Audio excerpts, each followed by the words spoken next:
Hello, Brian. It's a pleasure to meet you. My name is Nuwan and I actually work in sports media. I have a very philosophical and analytical question to ask you. So, I watched a movie called Fire in Babylon, which is about the origin of West Indies cricket and how they became so successful. And Sir Vivian Richards said the reason why West Indies were so successful, well, one of the reasons is that, they played cricket with a very spiritual sense. It's about getting back at the British Empire, and that, that gave them the motivation to succeed so much. We've noticed that West Indies obviously on an obvious decline, and we'd love to see the West Indies become successful. How can we get kids in the Caribbean to be passionate, to be motivated, to want to see the West Indies go back to their glory days? What's the blueprint to achieve that? Okay, can I ask you to sit? Find a seat. Where's your seat? Oh, yeah, right here, sir. Sit. Oh. Because we're going to end on this, right? And a very significant question. He's talking about Fire in Babylon, which is a documentary movie where the greats talk about how they got to where they were and what we can teach to present young cricketers. Am I correct? Yes. That's your question. It's a great way to end. Take this down deep. This is the deepest I'm going to get. Right. In that documentary movie, one West Indian said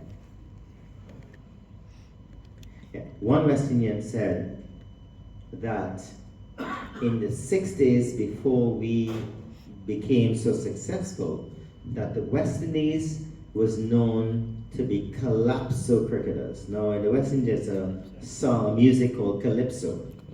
So, and we know what collapse means, right? So he called it calypso cricketers. And that statement got me so angry and furious that I actually dislike the documentary called Fire in Babylon. I hate it. Because I felt that I was someone who understood what every era meant.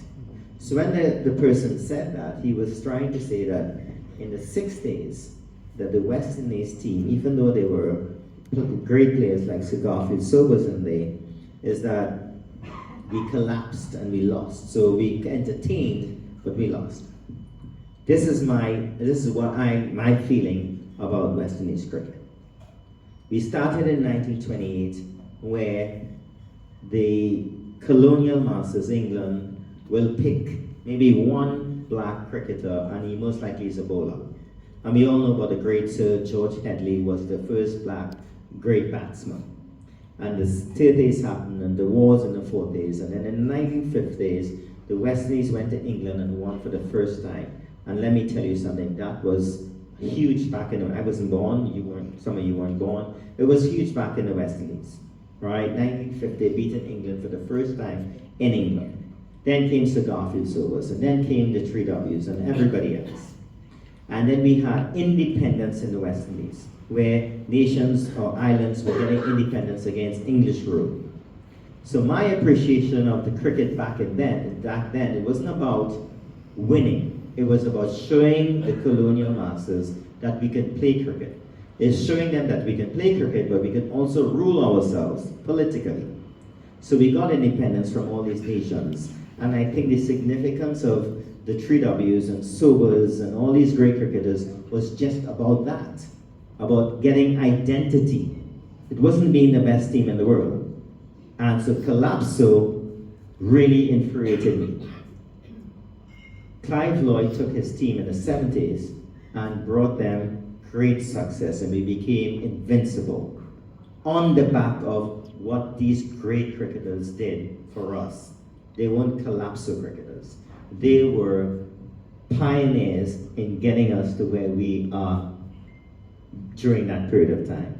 Clive Lloyd and his team took us through the 70s and the 80s, becoming the best team in the world. In comes money, in comes BC, in comes whatever, in comes the decline of West Indies cricket, right? And I think the fact that there is a lot more money in the game now, there's a lot more envy from former cricketers. Instead of appreciating the fact that your era meant this to us, their era meant that to us, and now we are moving into a different sphere of things with sport. Sport is more about money.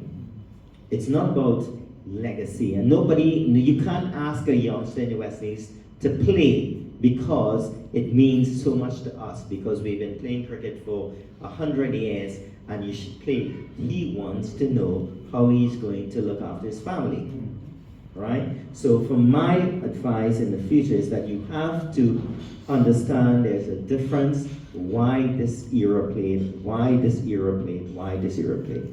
All right? And you have to appreciate the fact that we have to financially reward our players if we want their loyalty. All right? So Viv Richards' period was the sense of showing the colonial masters that we are better than you.